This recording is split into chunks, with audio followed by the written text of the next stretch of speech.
Hey everybody, welcome back to the Maple Grove Scripture Reading Podcast. So last time we finished Elihu's final speech in chapter 37.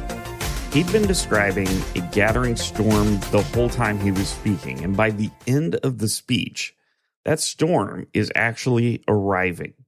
He sees the golden light breaking out of the north, and he knows what it means. So he wraps up his argument. The God is vast and powerful. His justice is real. He does not oppress, so revere him. And then he goes quiet because there's nothing left to say. Well, today we're going to start chapter 38, and we're just going to look at the first 7 verses, but they're the moment that this whole book has been building toward. So let me read through it. Then the Lord spoke to Job out of the storm. He said, "Who is this that obscures my plans with words without knowledge? Brace yourself like a man. I will question you, and you shall answer me. Where were you when I laid the earth's foundation? Tell me if you understand. Who marked off its dimensions? Surely you know. Who stretched a measuring line across it? On what were its footings set? Or who laid its cornerstone? While the morning stars sang together and all the angels shouted for joy." Now, have you ever been rehearsing a conversation in your head for a long time? Like, you know what you're going to say. You've worked out all of your arguments. You've thought through how it was going to go. And then when the moment finally comes, it goes completely different than what you're thinking. And it doesn't go at all the way you prepared for it. I know I've had that happen to me. That's where Job is right now. He's been asking for this for 37 chapters. He wants to speak directly with God. He wants an audience with the Creator. He has said multiple times that he's ready to lay out his case, confident that if he can just get in front of God, he'll be heard. Well, now the whirlwind is here, and God speaks out of the storm. And it is not a gentle whisper. It's not a still small voice. It is out of the storm. The same one that Elihu has been pointing out for the last several chapters. The one with the lightning and the thunder and the golden light breaking through the clouds from the north. God is in that, and he speaks. And the first thing out of his mouth is this. Who is this that obscures my plans with words without knowledge? It's not, I hear you. It's not, you know what, let me explain. There's not even a direct response to anything that Job has said. It's a question. And in that question, there's a charge. Words without knowledge. Job has been speaking about things that he doesn't fully understand. Now, before that lands too hard on Job, something does matter here. God is not saying that Job was lying. He's not saying that Job was wicked. He's saying that Job was speaking without sufficient knowledge. Job describes his suffering honestly, but in doing so, he does make claims about how God governs the world that goes beyond what Job can actually see.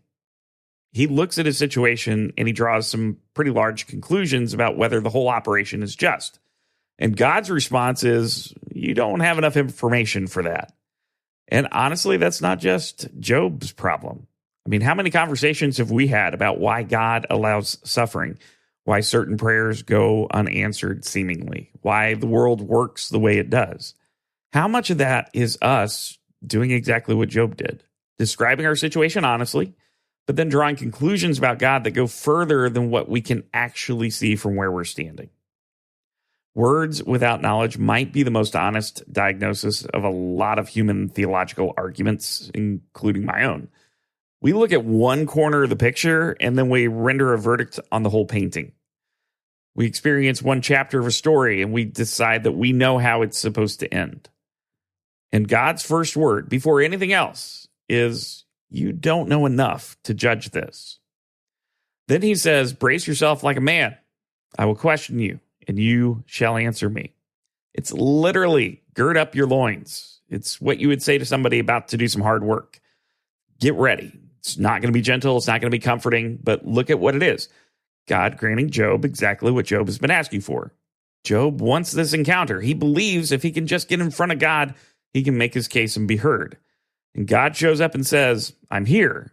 You want to talk? All right, well, get ready and let's go. There is a dignity in there, even inside the rebuke, because God's not dismissing Job. He's not saying, you know what, sit down and be quiet. He's saying, stand up, because we're actually going to do this. He treats Job as someone who can handle what's coming. Now, think about what that means for a second. Job has spent this whole book feeling ignored, like his words are going into empty air, like God has turned his face away and isn't listening. And now God shows up and says, I'm here. I've heard. Gird yourself. You wanted this. We're going to do this. Just not necessarily in the order that Job imagined. Job thinks that he's going to be the one presenting his case, and God will have to respond to him. And he is so confident in his argument, right? He's said multiple times that he knows he'll be vindicated if God just would give him a hearing. Well, now God's here, but the first move is his. God's going to ask the questions. Job thinks he's the one who's been waiting to be heard. Well, it turns out God has some questions of his own, and they're nothing like what Job has prepared for. So then comes the first question. Where were you when I laid the earth's foundation? Now, you probably know this verse, even if you've never read Job before. Where were you when I laid the earth's foundation? Well, Job wasn't there.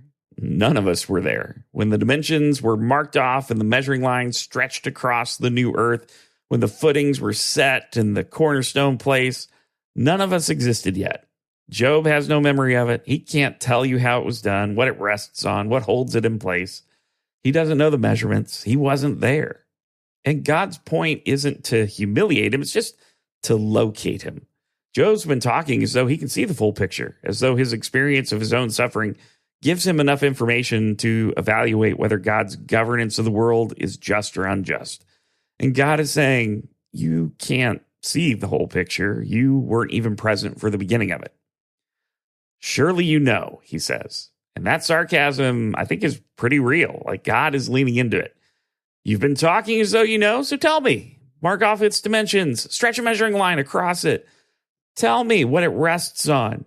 Go ahead. And the silence that would have followed that question would say everything.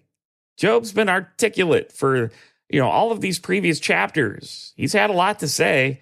And now God asks one question, and he's got nothing.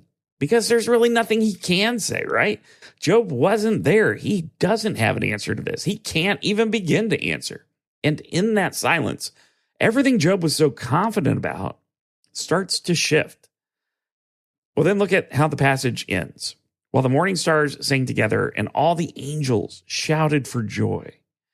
When the earth was being made, when the cornerstone was laid and the foundations were set, there was a celebration. The morning stars sang, the angels shouted for joy. The whole host of heaven was there, watching this world come into existence, and they couldn't contain themselves. Job wasn't there. We weren't there, but it happened. The earth was not made in silence. It was made in the middle of a song. Think about that. God didn't just speak the world into existence and move on to the next thing. He laid a cornerstone. And when he did, every angel watching broke out in joy. This world was worth celebrating before any human being existed to experience it.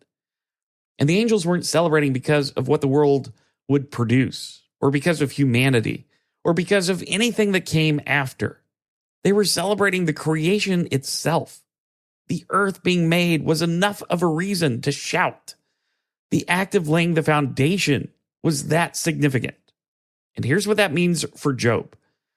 The God he's been arguing with made something so good that the whole company of heaven sang over it before Job was born.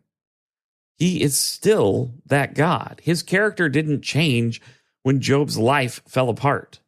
Whatever's happening in Job's life is happening inside the story that started with that song, told by a God who's been doing this a very long time and who knows what he's doing. Now, Job doesn't know any of that. He wasn't there for it, and that's exactly the point God is making. Now, God has a lot more to say. The questions are just beginning, and they're going to cover the sea, the morning, the stars, the animals, the whole creation. And so we're going to be in these chapters for a little while God speaks. And every question is going to build on this one. But it all starts here, out of the storm, with that question, where were you? Job's about to find out that the God he's been arguing with is a whole lot bigger than the case he prepared. So next time we're going to be in chapter 38, verses 8 through 18, where God asks about the sea and the morning. Hope you have a great day. We'll talk again soon. God bless.